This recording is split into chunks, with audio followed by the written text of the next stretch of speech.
Rugad an ró meid ich bliana ra géidir an angailíonn díag agus chorá éoch seachad an ansána dú stú dúine crinnecha an dehens ha scéalach an dals báirslach a dals. Wat go loch mór is mé idimseach agus gar cainte agus caint húlachs, caint dhíhars, caint cheolhars, caint bhdia.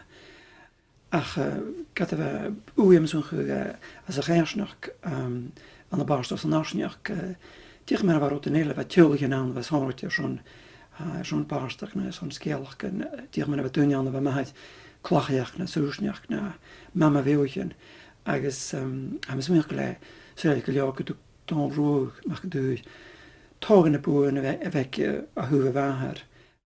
Me bheatha le ar na háraid sam agus sé ceúidir sinne túhaid na dús í héan chuid begóú. Se sé gan gat níana echan grúirí. Segus sé an túa. Te an túa thuist. Agus bhaid bha mór an tuáin éiche.